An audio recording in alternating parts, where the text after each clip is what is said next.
Hall of Fame shit, nigga. Keep it. Come on, get out there. Get out there. Good catch, my boy. 5 Unit Nation, man. Number one, man. Hey, my dog, run this shit up, man. Let's go on. We spend.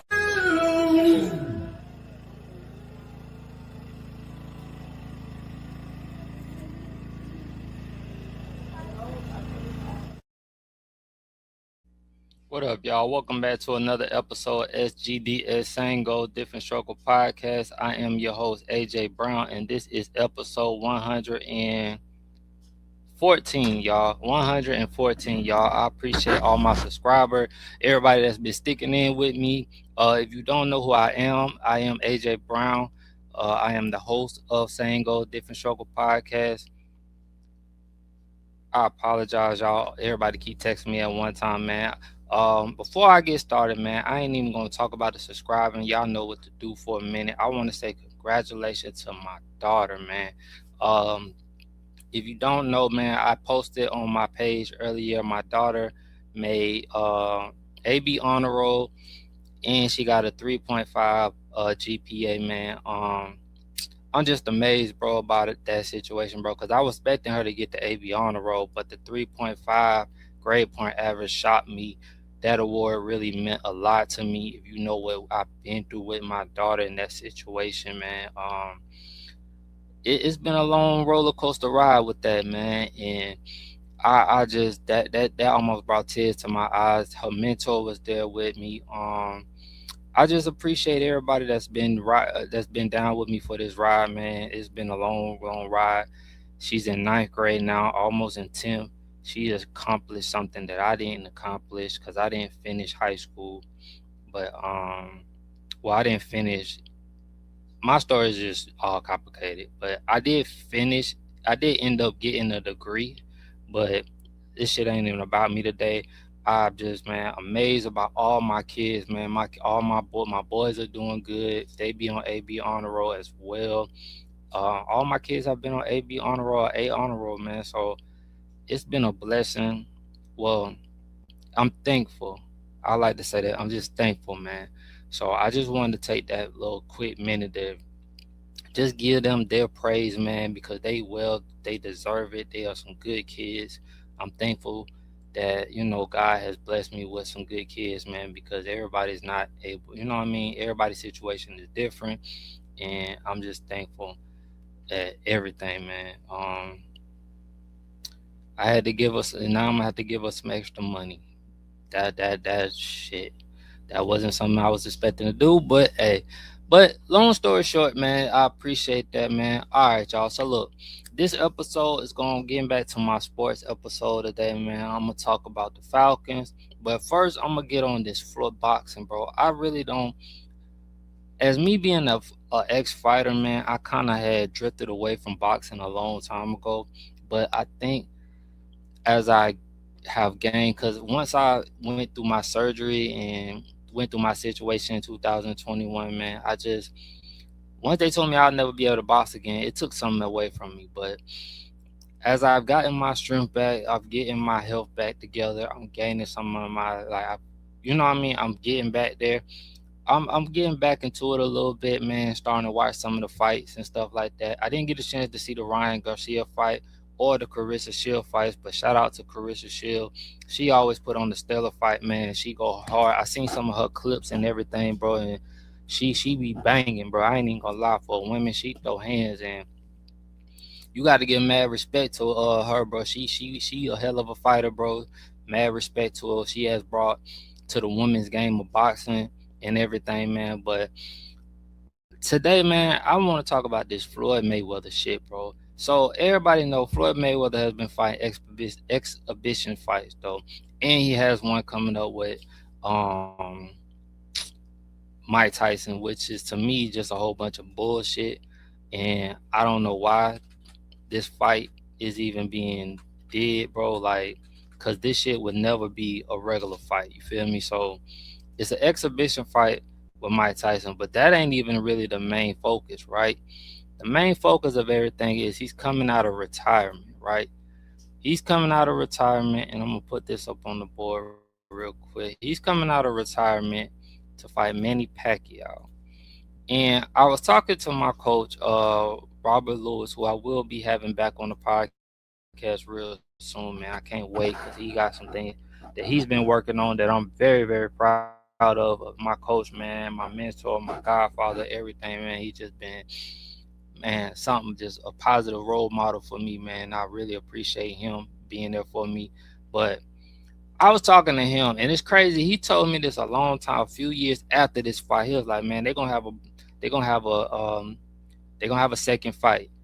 And I was like, "Man, hell no."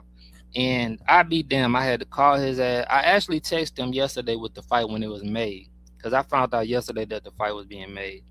But I called him this morning and let him know I had to apologize. I was like, "Damn, you was right." Usually I be right on certain shit when it comes to this boxing shit, but he was right.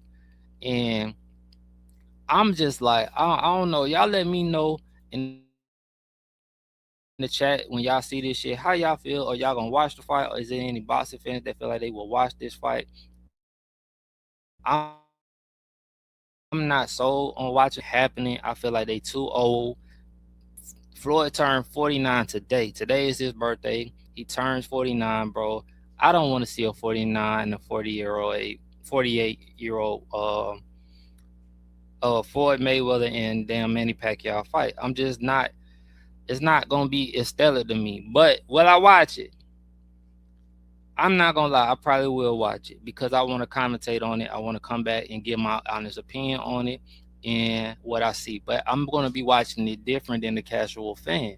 And if you know me and anybody that know how I watch, like we was talking, I was talking to my coach. It's gonna be different for me how I watch the fight, bro. Like you're not gonna like this. I hate to see him come back like this. He must be in need of some fucking money. We all know. I don't know if I ever pulled up that article where he was robbed. Let me pull it up that. Let me see if I can pull up that. So Floyd said he was robbed of some money, $340 million. Let me see.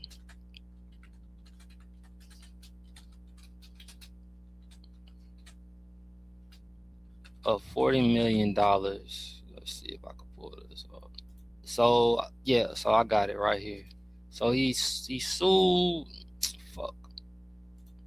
He sued Showtime, which I'm assuming. So this fight is not gonna be on Showtime. Majority of his fights was on Showtime after a while. First he started off with HBO, then he went to Showtime.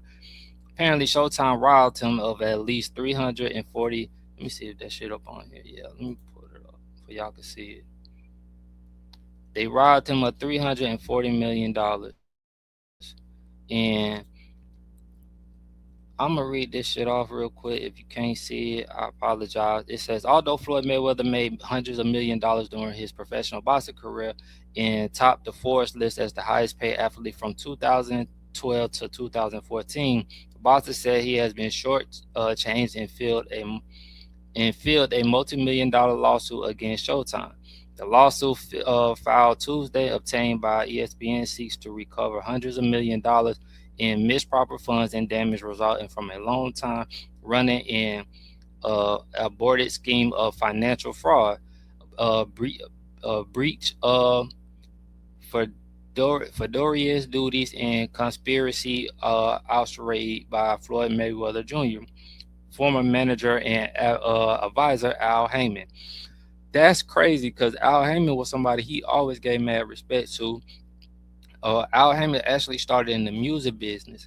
If you didn't know that, like before he got into boxing, he was in the music business. He used to manage people in the music business. That's how Adrian Broner got actually on that T.I. shit tour, that 2 Chainz T.I. tour back in the day when he was on. When he was boxing, he took a break. He got on that. He got on that tour because Al Heyman always had ties. He started off in the music business with the knowing and substantial participation and aid of the Fentities, Showtime Networks Inc. and Stevenson, Esponzo, among others. Mayweather, 48, said he is owed at least 340 million and cites a complex web of hidden accounts, unauthorized transaction, and uh, debatable consignment of financial records as the reason he believes he has been defrauded from those funds. Heyman is not named as a defendant in the complaint. Oh, okay. So, uh, Esponzo did not respond to a request for comments on the lawsuit. In 2013, Mayweather signed a 30-month,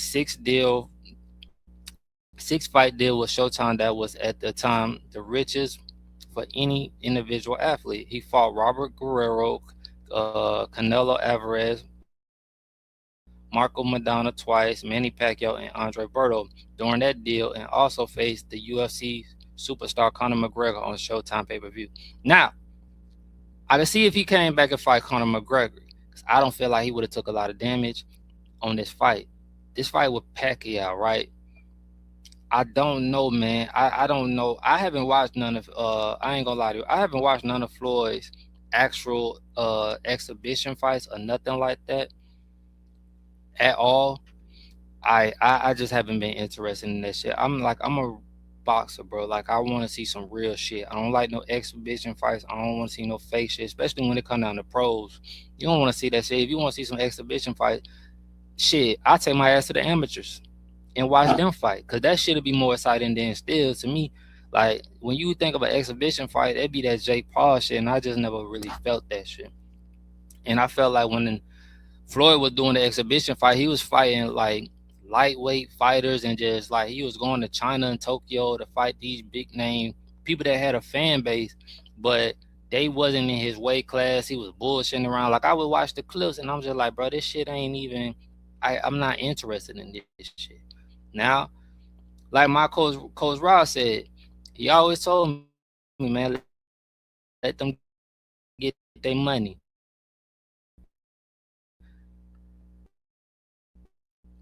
And I knew that was gonna be the first thing he said when he told me when I called him. And to me, honestly, I wish somebody like him was actually in them camps, cause to me, bro, Floyd gonna need the right strength and conditioning coach to get him what he need at this age, bro. And I don't believe he got the right people around him. Mind you, I still take him to win. I'm not gonna not go like I'm not gonna go against him, but this is some bullshit, bro. Like I don't want to see two old grown men like grandparents fighting. Like this ain't no nursery home type like vibe CNA type shit, dog. I don't want to see this bullshit, bro. For real, for real. And I know everybody be like, well, don't watch it then, or gonna have they smart ass fucking comments, man. Fuck y'all, bro. Half y'all ain't never been in the fucking ring, no way. Y'all ain't even got the heart, and a lot of y'all get in that bitch think everything play. Half y'all can't last 3-4 rounds. Damn near. I tell you this, right? I have respect for y'all niggas when y'all could cut that bell off and just go to fighting. And when they put that bell, they just ringing. You don't know how long y'all been going, and then you go back in that motherfucker. Like, a lot of y'all ain't been into deep waters, bro. So it's like, bro, I be talking to motherfuckers like it is worthless sometimes talking boxing with some people, bro. Ain't none of y'all really like that. So at the end of the day, bro, I look at it from a different point of view. I'ma look at it, but it's boxing. You know what I mean? Like like everybody. I'm pretty sure it's gonna be a big fight. People still gonna show up. People still gonna want to watch it because I remember when Sugar Ray Leonard and Tommy Hearns fought. I don't know how old they was back in the day when they fought at the older age, but they fought. Um, I don't know. Even Evander Holyfield was fighting at an older age, man. But still, I didn't want to see none of his fucking fights like that. Like, you feel me? Like, Evander didn't stop fighting until well on. The only person that I could see, and I'll be real with you, that was fighting that you could give respect to, and like he didn't really lose a lot until like later on, was Bernard Hopkins. Bernard didn't lose. Bernard was like 48 years old, still got in whooping niggas ass. And it looked like he didn't lose nothing, bro. Like until like one of his last fight. Even when I seen Roy Jones in that Mike Tyson fight, bro, that shit was not what I wanted to see, bro. Like that's what I'm saying, bro. That's how I look at this. If you go see the Roy Jones and Mike Tyson fight, I don't know if it's on YouTube or not, but you see, bro, like These men don't need to be still in there, bro. Somebody can honestly get fucking hurt at their age, bro. Like, that's what people don't understand. Like, these niggas is up in age. This ain't like you at risk of health. You got to go through a different type of goddamn uh, physical and shit like that, bro. Like, they putting their life on the line, bro. And they got grandkids, bro, all over. And I honestly believe Floyd has mismanaged his funds, and this is where it comes back to: you gotta have, you can have the right people around you, but if you don't know how to read your own fucking contracts, honestly, you don't know what these words mean or like what certain terms mean, you will get robbed in these business, bro. It's a crooked ass business. It's been crooked, bro. Boxing is being like that. Boxing is like any other crooked ass business, dog. And if you don't believe me, go look up Don King and how he fucked over Mike Tyson ass. Or just go look up Bob Arum. Like, you don't hear about Bob Arum no more like that. I don't even know what the fuck happened to Bob Arum. I think Tom Rayton's still around, because I think Brian Norman is signed to Tom Rayton, or he was. But I don't even know if he's signed with them no more, bro. Like, I wouldn't like. And I think Shakur was signed with Bob Arum, but he not signed with them no more. A lot of these dudes end up leaving these promoters after they really get a name from themselves and learn how to sell themselves and market themselves on their own. That's all this shit is, bro. You gotta be able to put ass in the seats. And if you're not an exciting fighter, a lot of times, bro, a lot of people don't want to market themselves, so they have promoters and shit. Then they get mad at the promoters because they ain't putting no money behind them to sell their shit. But I'm gonna play this clip. Where is this shit at? I'm gonna play this clip of Ocho talking about the fight real quick, man, because I'm in awe. Shit, bro, this shit is wild.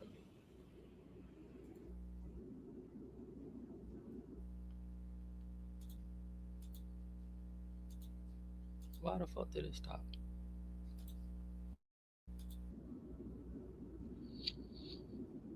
Doesn't happen without you. So please subscribe, or you're gonna make Ocho cry. You must have heard us. After 11 years, Netflix will present Floyd Mayweather versus Manny Pacquiao, Part 2, in Vegas, September 19th, 2026. The first fight between the duo in 2015 generated a record-breaking 4.6 million U.S. pay-per-view buys, and a live gate money with ticket sales was a staggering $72 million. Floyd has been retired for 9 years, while Manny just fought 7 months ago against Mario Barrios. I told you. Thought he won the fight. Ocho, I told you. My only thing is, Ocho, Floyd has been able to hang his hat on that zero. If the zero is gone, and a lot of people, because here's the thing, you can only fool the people for so long. Yeah. He loses. Well, we already saw him lose.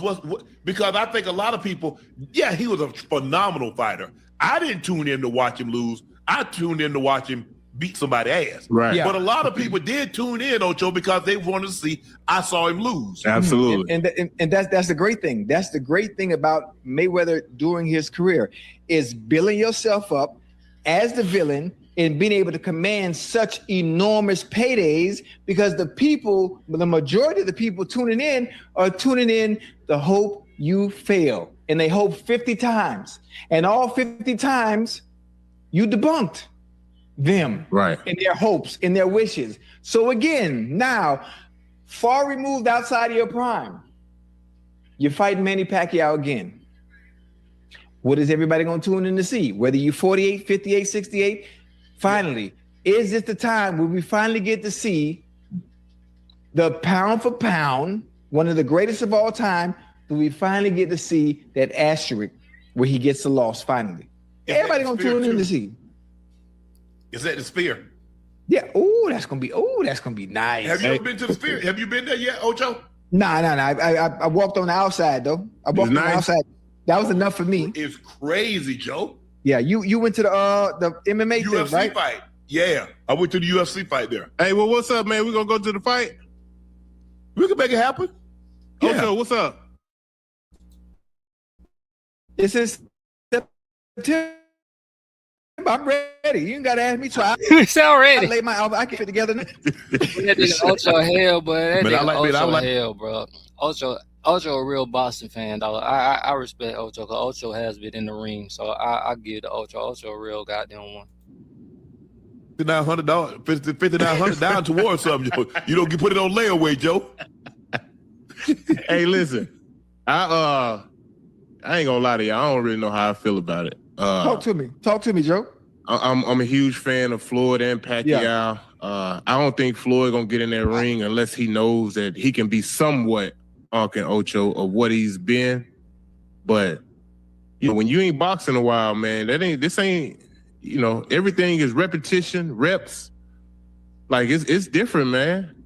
It's different. Hey, Joe. What's up? Hey, Joe and Unc, I think we have to realize, we have to understand, and for those in the chat that are watching, now we know we talk about a Floyd Mayweather retiring, but we have to understand this is the same Floyd Mayweather that stays active even when he's not fighting. He's always in the gym. He's still always training. So even if Floyd Mayweather, But his timing is not gonna be the same, bro. Like I'm telling y'all, bro. I've been watching this nigga. He's older. All that shit, all that, man. His reflex. He gonna get hit a lot more, bro. That shit gonna be different, bro. I might be wrong. Clock me, bro. Like we gonna clock this shit. What's the day? February 24th. This is his birthday, bro. The fight is September 19th. Please, if I'm wrong, bro, I will come on this bitch and say I was wrong about every fucking thing. But I don't believe I will be wrong. I think this is a dangerous fight for him to be doing, bro. of old is still a shell of himself, even at 48 years old. A shell of himself, Floyd Mayweather, is still better than most based on who he once was. I tried a ton of AI work tools. Then I tried Monday.com. Game over. Monday.com is super easy to use and knows how to do AI right. I use it for insights and action suggestions constantly, especially on those back-to-back meeting days. And my team used Monday Sidekick to work up all kinds of marketing content for the different platforms. So stuff that takes my team hours is now done before they even open their laptop. All these AI features are built directly into Monday.com and actually use our real data. Based on who he once was, even if he's not the Floyd Mayweather in his prime, and that's okay. Even if his spidey senses aren't the same as they used to be, he can still do one thing. He can still box, he can still fight, he can still protect himself, he still has defense. He might be a millisecond slower, but still. But you Talk know, to me. a millisecond slower. Oh yeah, it Laid makes out. a difference. It's a huge but also you're fighting someone that just as experienced, that had just as much wear and tear as you do too. Yeah. So I think it kind of evens out. This ain't like no exhibition. This a real fight. Oh no, this is a real deal, fight. baby. Yeah. It's the real deal. Okay. Real deal. Mm-hmm. But the thing is, the Ocho, okay, he fights Pacquiao. Yes, sir. Then who he fight what next? I mean, Floyd go wait. I don't know. I mean, man, I'm sure Manny can make 147. Hell, Manny Yeah, of course. walk around with probably 137. Yeah. I wonder how And much. you know Floyd walk around weight is 150. So it ain't enough for him to drop 3 pounds. 3 pounds. Yep. Mm-hmm. What y'all think the payday gonna be? Netflix paid. Well, you see what they paid Jake Paul and Mike Tyson. They paid Jake Paul and Anthony Joshua. He might clear 300. Damn. Yeah. He might clear 300. And you know who else is a good one too? They're gonna clear 300 probably easy, bro. You know how they really would clear things? Had this bitch overseas, bro. But I don't like they had this motherfucker overseas, but they would definitely clear 300, even probably more. Who was that? I don't know where he goes from at that fight.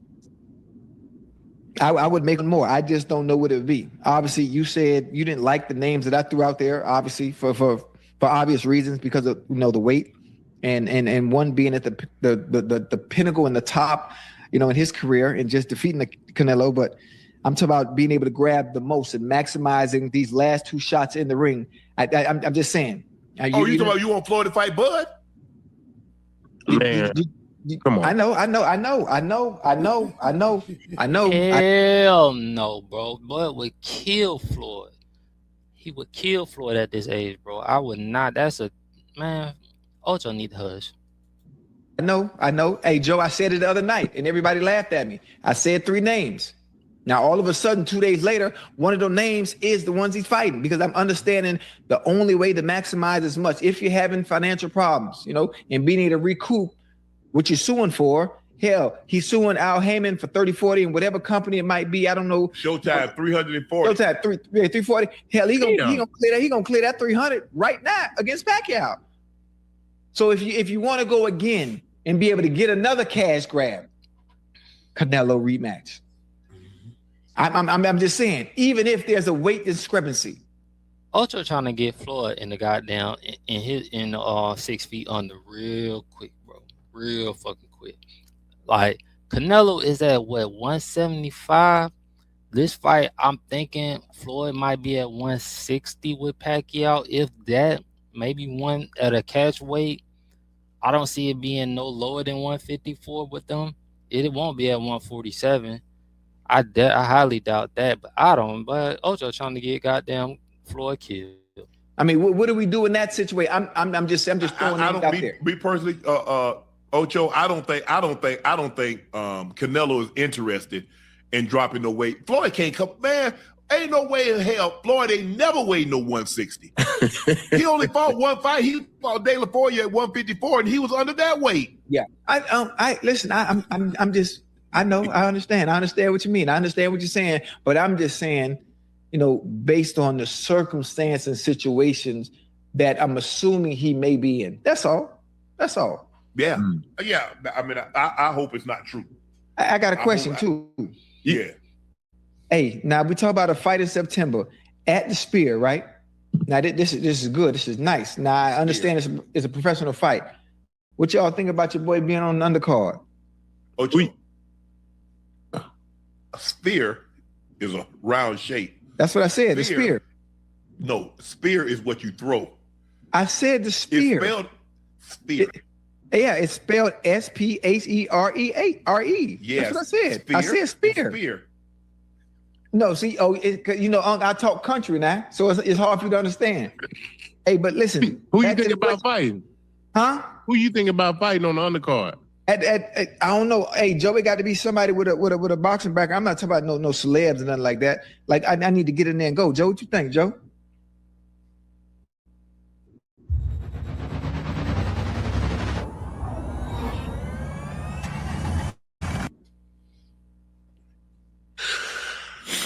Just depending on who you fighting, Ocho. I don't like that answer, Joe. I need a little more confidence from you, Joe. Okay, what about? I tell you what. What about Floyd and Roy Jones? No, that's not gonna generate what he's trying to do. It's not gonna generate the revenue he's trying to. It got you. Listen, you remember when I talked about when I said those 3 names? I said it's gonna have to be someone where he's gonna have to take a chance. You got to take a chance because you need people to be tuned in to see. All right, he has a chance he can lose. You think he ain't got no chance to lose against Roy, huh? Nah, I don't. You know what? They kind of been having a little back and forth, ain't they? Mm-hmm. That's why I threw it out there. Okay, yeah, I see where you're going with this. All right. You can box. I tell you what, Ocho. What about you box Emmanuel Ocho? No, I said a real fighter. Hey, nah. I can't. Nah. Ocho, you been training like that? I ain't stopped yet. Joe. Oh Lord, have mercy. Unc be laughing. He know I train every day. I do my soccer in the mornings and I do boxing in the evening. And then when you do your Zumba, because you a Zumba instructor, when you do that's on Wednesdays and Fridays, Joe. Oh, okay. Yeah, on South Beach. Anytime you down here, Miami, you can come check my class out. Okay. Yeah, right. I do it right on Nikki Beach. I'm trying. What you brainstorming over there? What you think about? What about Floyd and Ryan Garcia? Ooh.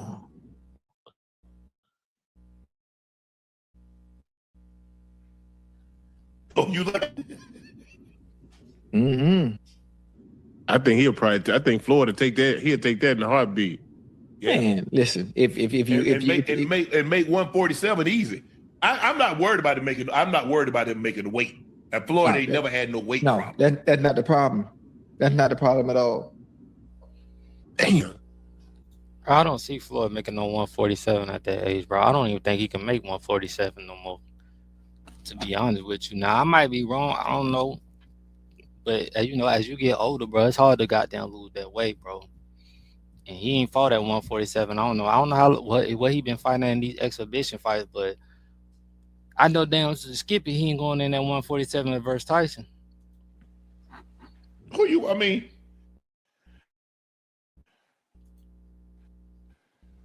he obviously can't fight. He can't fight Shakur. He can't fight. I don't think he can fight. Don't think he can fight, but Me neither. because Bud, I heard Bud on the pod. It's like, well, who you want me to fight? Who's out there for me to fight? Now I'm sure Turkey say, look here, Bud, we're gonna put this thing together, you and Floyd. Bud like, oh, how much? 100? Okay. What about if he fought Boots? I ain't talking about Floyd. I'm talking about Bud? Yeah. It ain't no money in that fight.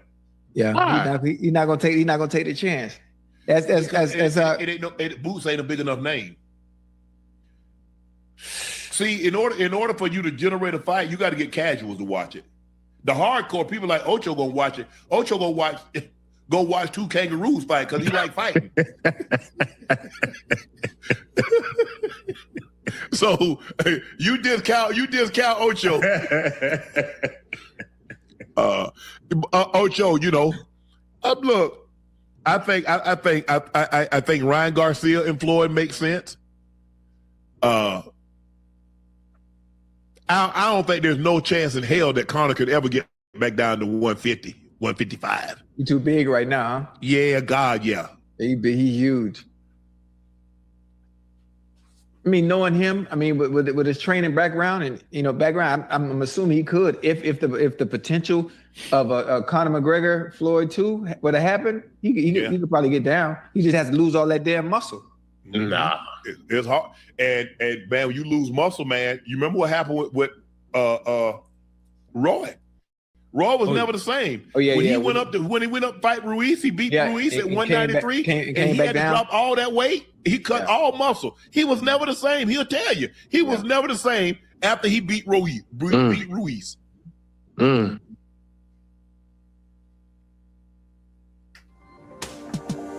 Unlock the world's largest, most liquid financial market with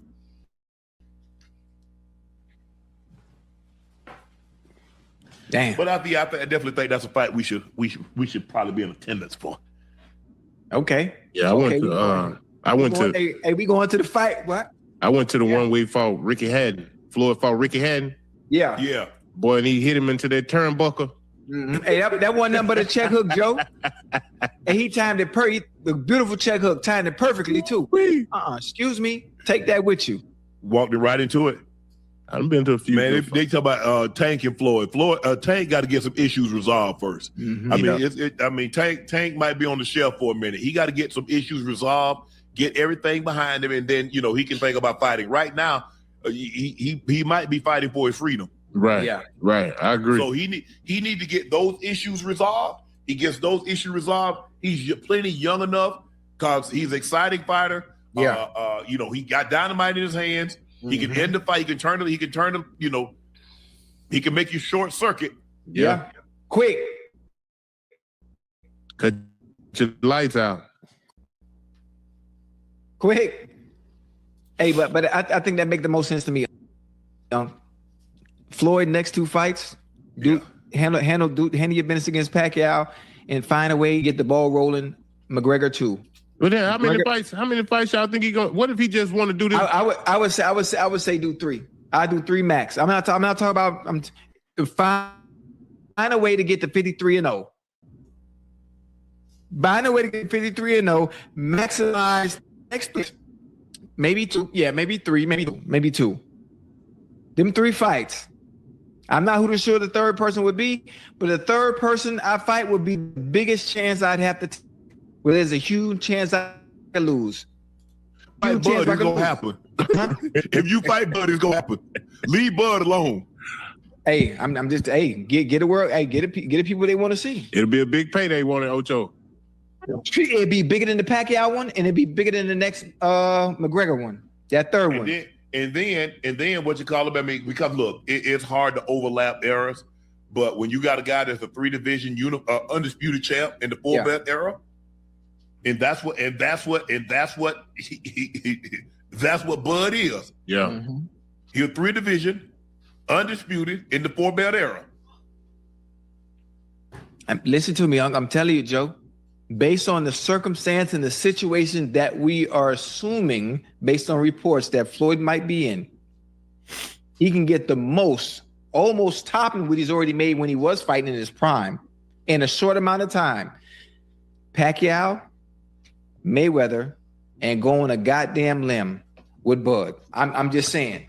Well, he can only fight one time. He can only fight once this year because he's not fighting till September. Right, so right. It's out of the question. He only had one fight in 26. Right. I'm not saying to double it up back to back. I'm just saying those three in a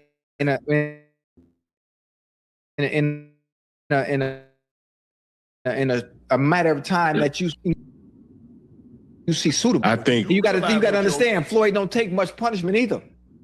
He don't take much punishment. I was just giving y'all an opinion on this shit, man. But I've said what I said on this shit, and I stand on how I feel about this shit. I'm gonna watch it as a boxing person, that as a boxing fan, as a student of the game. But I'm gonna be real with y'all. I just hope one of these old niggas don't get fucking hurt, bro. All right, y'all. On to the NFL. My team put the goddamn franchise tag on my nigga Kyle Pitts, bro. Now, I've been seeing some good reviews. I haven't really seen no negative reviews. Nobody really too mad. Don't nobody really give a fuck anyway. But hold on, y'all. There we go. This was a good situation for us. As far as putting, hold on, trying to make it where y'all can see it a little bit. I think this was a good situation for the Falcons. The Atlanta Falcons plan to place the franchise tag on tight end Kyle Pitts, likely keeping one of the top tight ends in the league under contract for at least one more season, a source told ESPN Jeremy Flowers on Monday. Now look, so how it's looking is this, right? So Drake London and Kyle Pitts is gonna probably be our top two pass people that we will be looking to pass to have this year, unless we bring in. I don't believe we bringing back Darnell Mooney. I believe we will lose Tyler Algier this year, unfortunately. So we have some key holes that we're gonna have to bring in. We're gonna have to make some. They got to do something with Kirk Cousins to free up some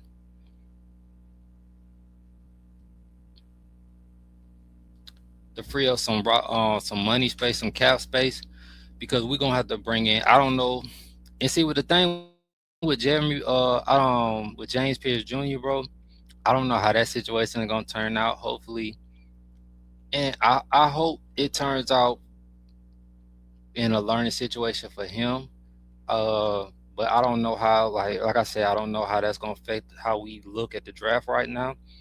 Right now, I'm hearing rumors that we're looking at a cornerback, but who knows? I am going to go over that in a few minutes, but we can take the tight end off the board, because I did do a report where they had us drafting a tight end, and that, to me, was just stupid as fuck, but we could take that off the board right now. But I do think we need a deep threat, bro, because either way, even with Kyle Pitts being, like I said, if this offensive coordinator can put him in situations to use him not only as a tight end but as a wide receiver, I think that would be perfect.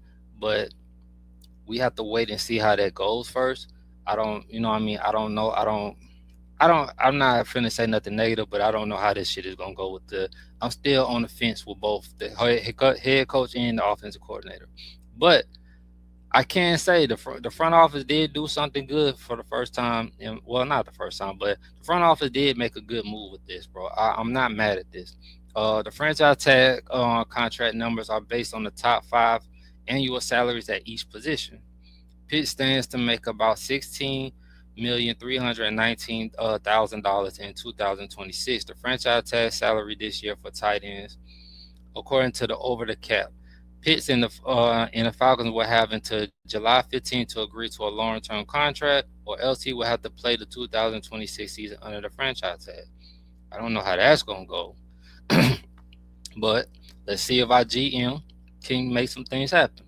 The deadline for teams to use the franchise or transition tag is next Tuesday, with free agent beginning this week after. Okay, then cool. So Pitts 25 finished second among tight ends in the receiving at 88 and receiving yards, 928 yards last season, trailing behind only Trey McBride of the Arizona Cardinals. Pitts added a career high 5 career touchdown. He was voted as an APA second team All Pro. So you can't let somebody as talented that go either way. Like, cause I was hearing rumors of him going to Philly, Tampa, and you know how he played in Florida. He put up numbers in Florida. Every time we played Tampa, he just have his best fucking games. So if we let Pitts go, I don't know how this shit would have gone, because all we would have had was Drake London. So we would have had to make some more major moves. We got Bijan. Bijan did excellent as a running back / hybrid wide receiver.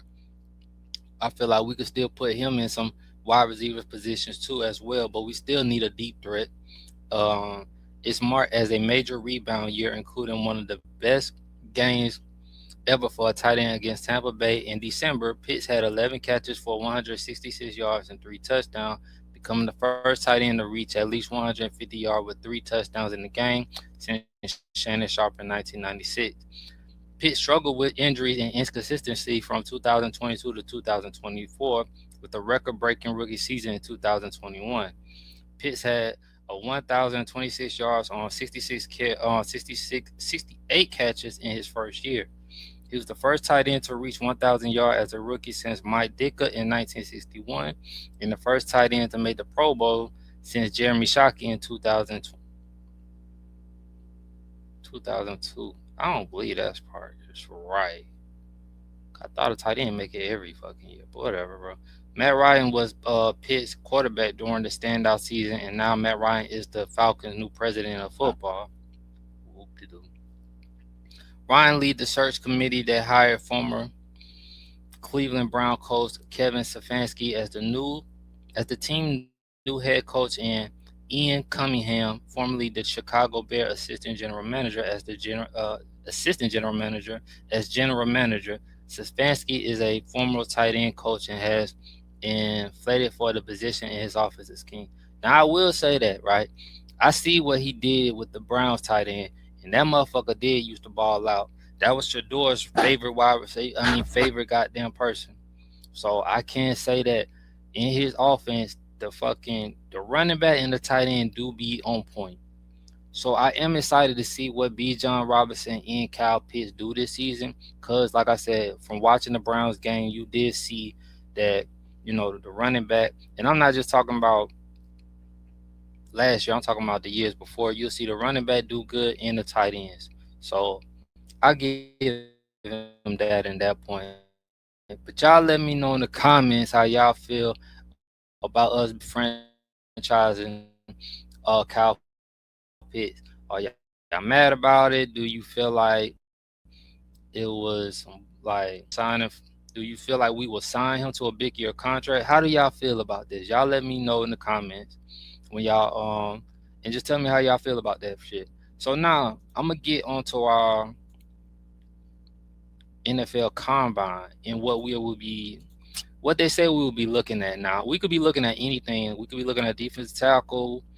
We could be looking at linebacker. We could be looking at cornerback. We could be looking at wide receiver. Hell, we could be even looking at some offensive tackles, because it ain't like Jay Matthews ain't getting old, And the right tackle, Elijah, we need to let him fucking go. So we have some key holes that we could be looking at, and when we come into the NFL Combine this week. I was gonna speak on this when it starts, because it don't really start until it's supposed to start. I thought it started Monday, but it really don't start until Thursday when they start running and shit like that. But as you can see, it says the NFL Combine cornerback, the big board for at the linebacker position, we will put together a big board. So this is just the big board for cornerbacks of what they could be targeting. The Atlanta Falcons are up at the Lucas Oil Stadium this week for the annual NFL Combine, looking for the next generation.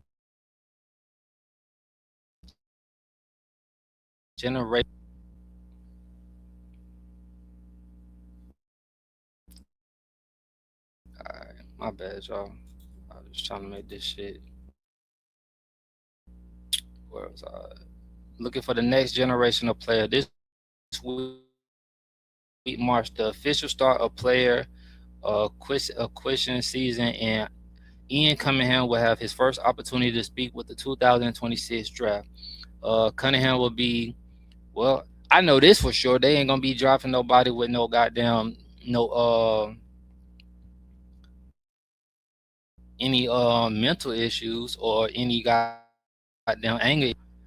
Cunningham will be joined by Kevin Stefanski and the rest of the new regime looking to make an impact in year one. They will carry 5-year selection, but none in the first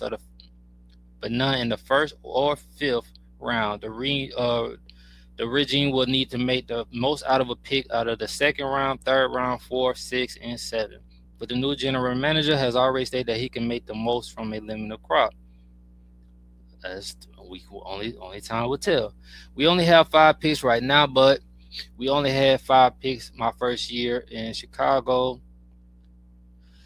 2, I think we ended up with 10. He said we love those picks and we're going to definitely build through the draft that way. So we could make some additional trade. Cornerback is a softer need for the Falcons this year. So long as Mike Hughes bounced back in 2026 and Billy Bowman Jr. recovered well from his midseason ACL. That shit fucked me up so bad, bro.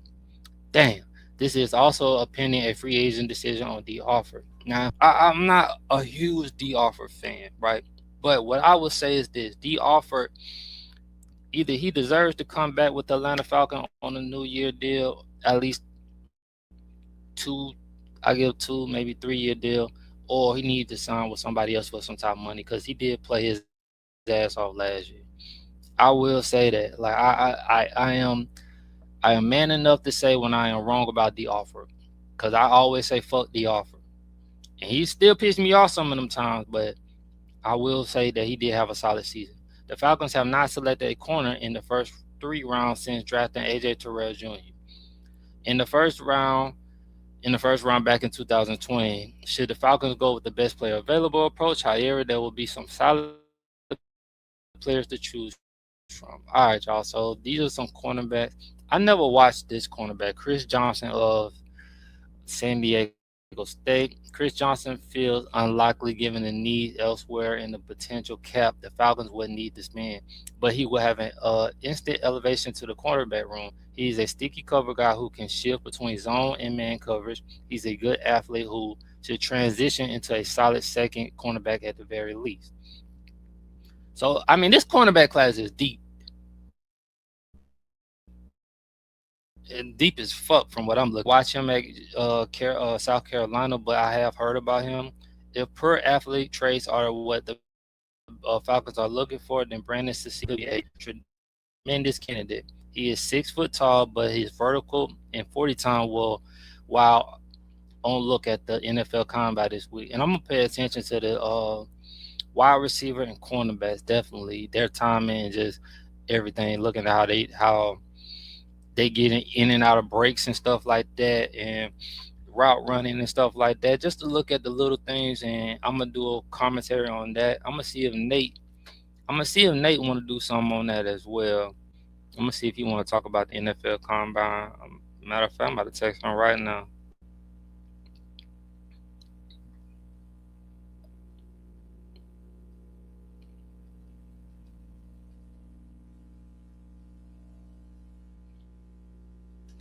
All right, y'all, and we'll wait overlook at the NFL comment this week.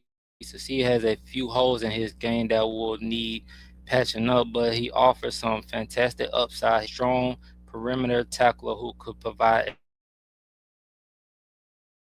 a day one impact. Now this is who I want. Uh, Colton,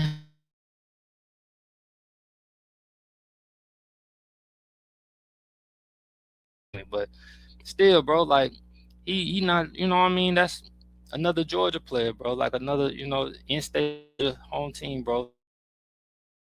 So then the McDonough native could slip to the Falcons in the second round, and he brings just about everything a defensive coordinator create. Hood is a physical. His agility drills will be ones to watch this week at the combine.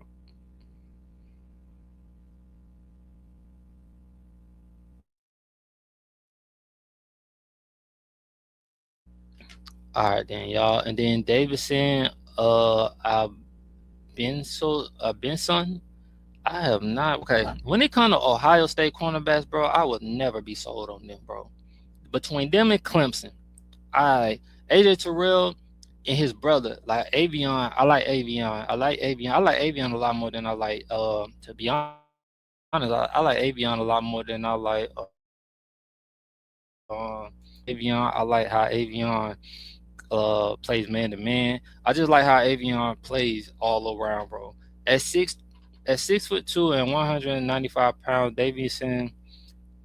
I hope I say it. Benison has the ideal physical makeup for an NFL cornerback. Plus, plenty of speed, strength to combat the league, bigger and faster wideouts. He started an incredible 53 games at Ohio State, who are consistent one of the football best program, but he struggled with flags. Nope, hell no. Already did with that enough. The main Jackson, I do remember watching him play, but I stopped watching Alabama. Alabama just ain't been Alabama no more since Nick Saban left, bro. And I just really haven't been watching none of them.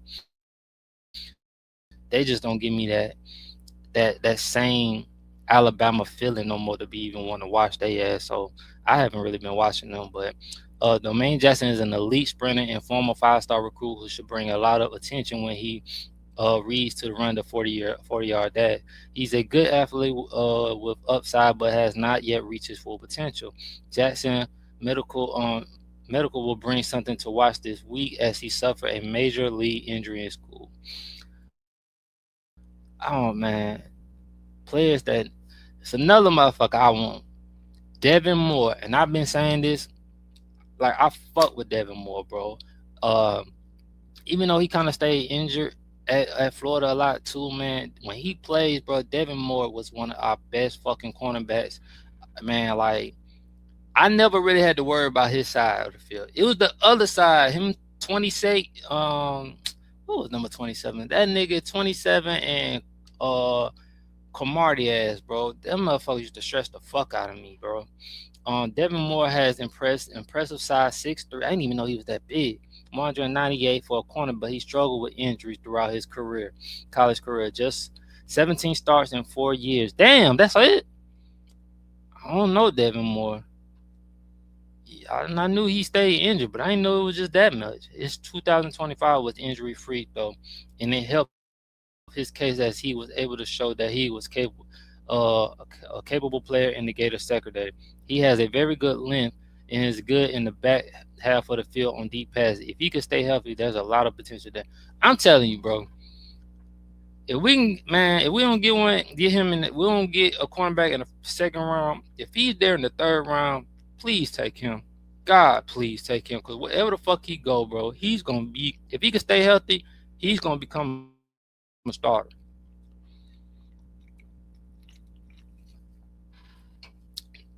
He's definitely gonna become a starter. Chandler Rivers. Chandler Rivers is a small for an outside cornerback, 5'9", but he is up. But He was very productive player over his 4 years at Duke. He is a scheme versatile player who could provide solid depth for a team, and he's a willing tackler, meaning he could find a good home on special team if the Falcons wanted some insurance for Bowman. Won't need no damn insurance for Bowman. Bowman gonna be perfectly fine. They need to leave Bowman ass alone, bro. Oh, they got a big board.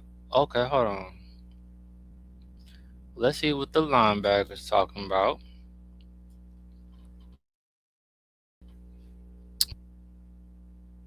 But I'll go to that one next. Alright, y'all.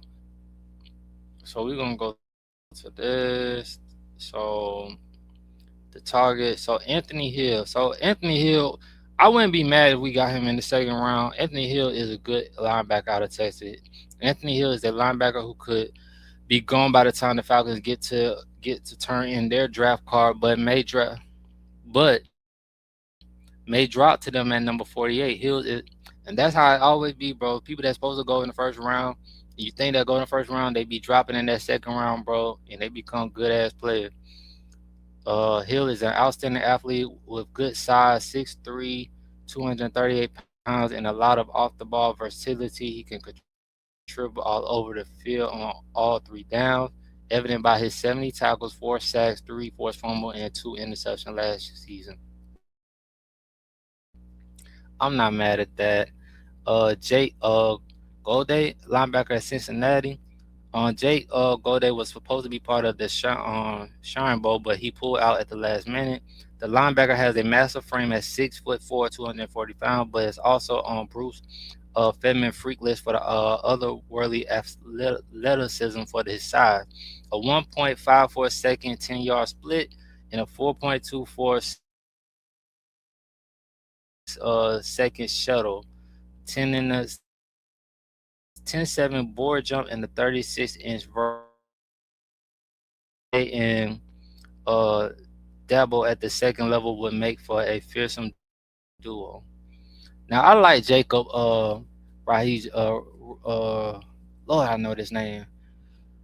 Rodriguez. I know this name. I'm tripping like a motherfucker.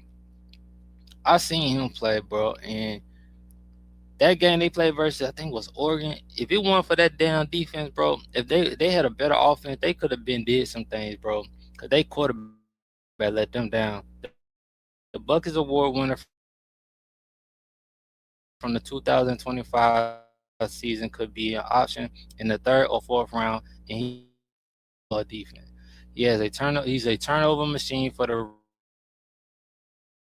Red Raiders, forcing 13 fumbles and picking off 6 passes by his 2025, but he lacks the elite length and size, which will push him a little lower on some draft board. Yeah, but sometimes that shit don't never matter, bro. Joseph Trotter, I think that's what's the name, son. Yeah, Jeremiah Trotter. Joseph Josiah Trotter is the son of former NFL linebacker Jeremiah Trotter, and he plays like it. There's a pick for the Falcons. I ain't mad at that. I don't want nobody from Arizona State, bro. I don't want nobody from. See, careful, man, because what was that? Troy Anderson was supposed to be a good linebacker for us, and when he did play, he was good. The motherfucker stayed injured. I don't even know who this is. Bryce Botetri was a 2-spot athlete at Oregon, also playing center field for the Ducks. In the former walk-on brings that sort of range to the football field. Bolter fills up the stat sheet last season, tallying up 136 tackles, a sack, 2 forced fumble, 1 interception, and 5 pass defense. He attacks the ball off the snap and has experience contributing on special team, meaning he could see the field early in the NFL. Hey, man, I hope these kids get to fill out their dream. I talked about the mental health thing yesterday, man. What in the hell?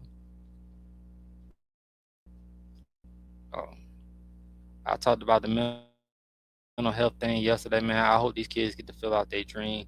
Let's see what the defensive line big board is.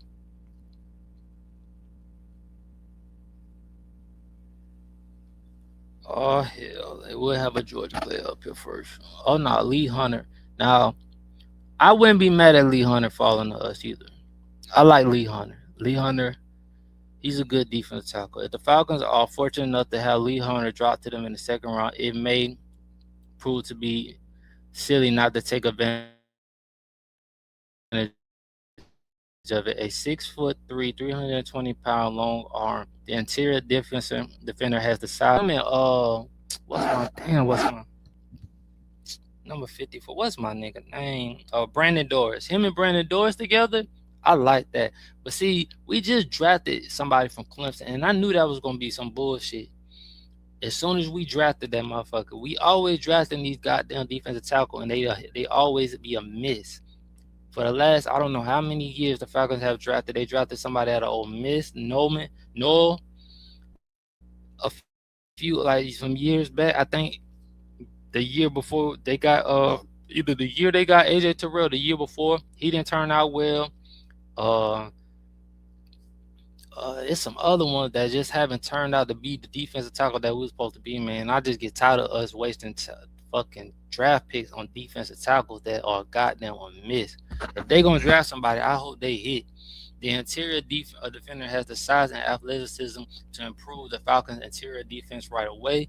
He can soak up the defensive tackle and explode off the ball at any time. He should help generate pressure from the inside with a pushing bull rush, but he still needs to develop these traits. Good things about him. I don't know if the Falcons draft 2 Georgia players in a row. I've never seen them really do that. Not high either way. The Falcons drafted a Georgia Bulldog in 2025, and they could do it again in 2026 with Christian Miller. While with the Dogs, Miller was part of a heavy rotation. So his number is 10 tackles, 1.5 sacks, may not be as flashy as the others, but the Atlanta native does offer major upside. He is not the same type of archer as the some with more overwhelming weight, but he has plenty of size to be a strong player at the next level. Should he fall, I pass. Peter Woods now. Now, I don't like many goddamn Clemson players. I'm on the fence with this one though.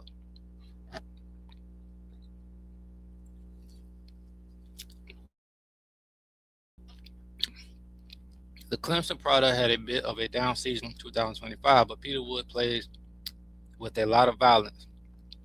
He does have a slight short arm, but he has the power and motor to crush pockets at the next level. And I don't know, man. Clemson players just never turn out always good for us, bro. I just don't know why.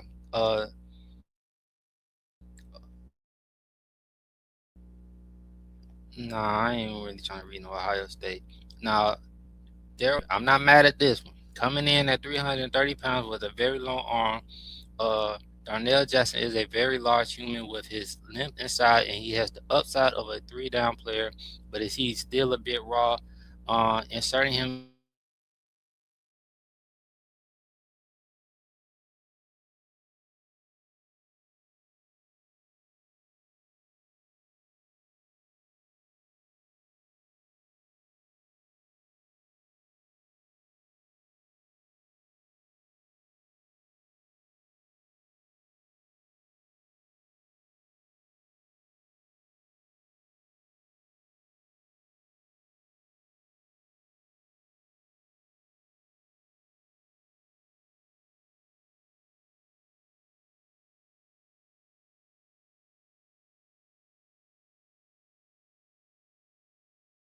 into a defensive line room with Nate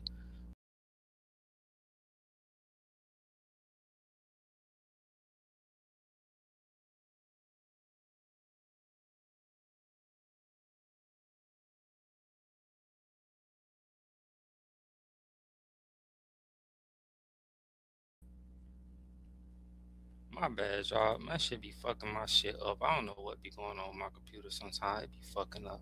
All right, y'all. So before I leave, I didn't get a chance to goddamn talk politics yesterday because I really wasn't in the mood for this shit. But this is the reason if I ever told you I don't like to go out of the country, I'm about to show you fucking why I don't like to go out of the country. And if you have any more questions on why I don't like to go out of the question after that, then I don't know what the fuck to tell you. But I'm definitely finna play it for you.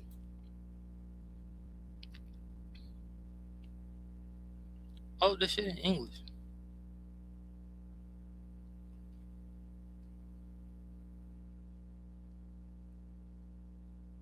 If I can even play it, my shit been acting up today, y'all. I don't even know if I'm gonna be able to play it for y'all.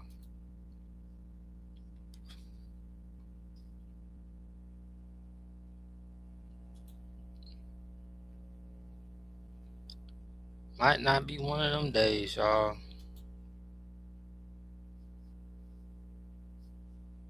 Let me see if I can get this shit on the other one, cause the other one worked. Gotta figure this shit out with this computer shit.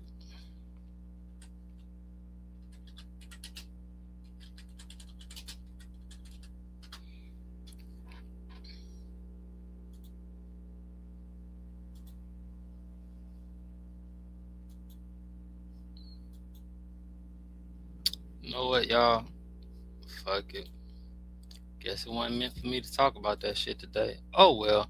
Well, I talked about everything I really want to talk about. It's one of them short days, man. I just really wanted to come on here and really talk sports with y'all real quick. I probably should have went over NBA too, but I ain't even in the goddamn mood today. But this is episode 114, man. I appreciate everybody, bro. Yeah, man. Y'all, before y'all leave, please click the subscribe button for the next notification, and I'm out, man. Rest in peace to my